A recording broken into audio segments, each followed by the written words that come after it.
So in the egg industry, it is not uncommon to have split billing, which means two or more parties are financially responsible for the same order.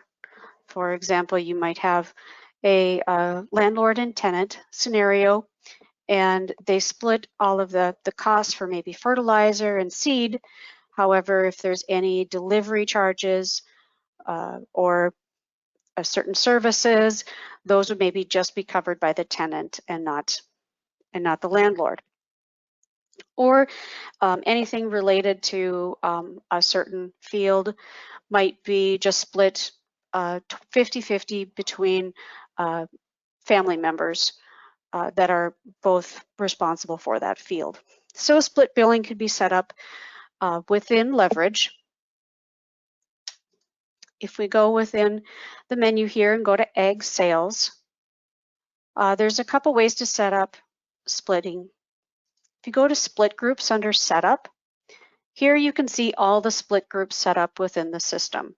And you could even create a new one here. Let's create a new one here between two of our customers. So we'll do Wright Farms, and we'll do 45, and the other one will do Martin.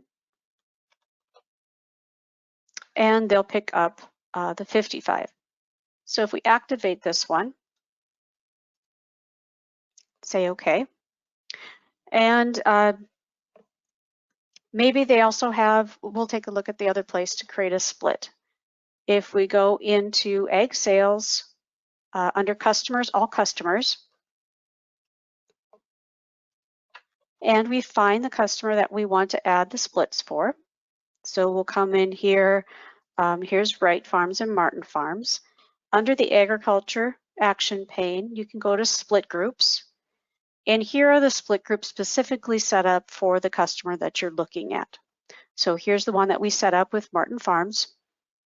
If we just add another one here, so here's Wright Farms, we'll change that to maybe 75%, and we'll go with Hagen Farms for 25%. So this might be another field that they're using with that other customer. We'll activate this one. And here you could basically have as many splits as you wanted to and put those percentages down to however you need those percentages to be based on. And now when we go into orders, so if we go to egg sales orders, and let's just create a new order for Martin.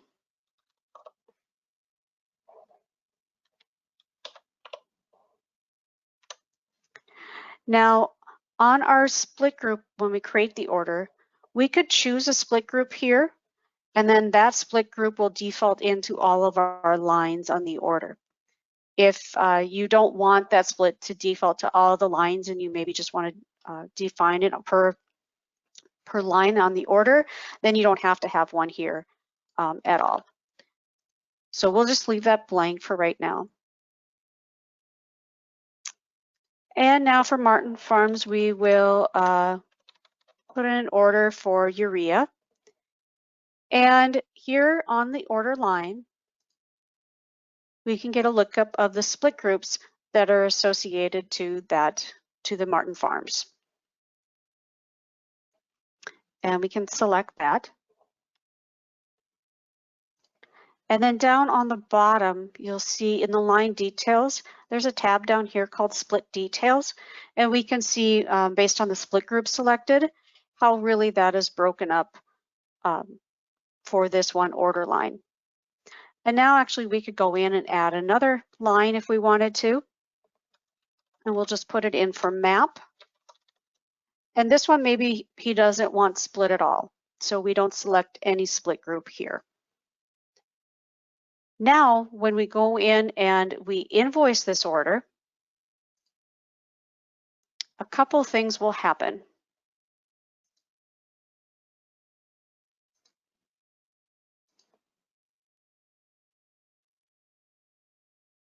when you invoice, you'll get a dialog here for split orders. This is telling you basically that there's going to be multiple orders created based on what you've defined on this order. There will be an order for Martin Farms that will have urea for 1,100 and an order for Wright Farms for the urea for 900. So that was that split on that one order line. And then we had another one for Martin Farms for MAP that wasn't split at all. What we could do on this split details, split order dialog is we could, if we needed to, we could change this quantity to something else, or we could change this unit price or put in a discount or things like that specific to maybe this order line when it creates that order. So if we can say continue here, what the system is doing is this initial order that we created, it's going through and canceling all of that quantity for each of these order lines. As you can see here, it canceled. And what it did was create two separate orders for us, one for Martin Farms for the quantities that they were responsible for, and another one for Wright Farms with the quantities that they were responsible for.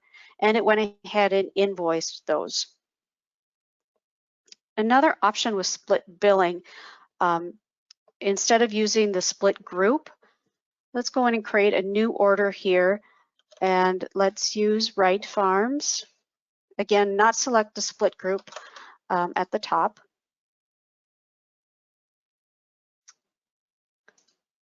Let's close this list. And again, we'll just do it for urea.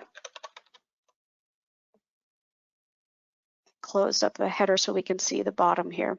Again, we're not going to select a split group because maybe they might, not all splits are defined and maybe they don't want to reuse them over and over again. They could have come to an agreement with whomever they're purchasing with that this one-time purchase, they're going to maybe split a different way. So down again on the split details, we have the option for new. So we could come in here and select the customer. And maybe for this one specific one, Wright Farms is going to pay 20% of this line. And we could go in and add then another customer. Maybe it is Martin Farms still. And they can maybe say they are also going to pay 40% of this. So right now it still doesn't equal 100%, which the split does still have to equal 100%. If we now go in and we could add a new line in here again and pick a completely different customer and say they're going to pick up the 40%. So now this split is kind of a on the fly split that's been added, and it's not going to create a split group out there, but when we now go in and invoice this order, it's going to break this quantity up into this 40, 40, 20.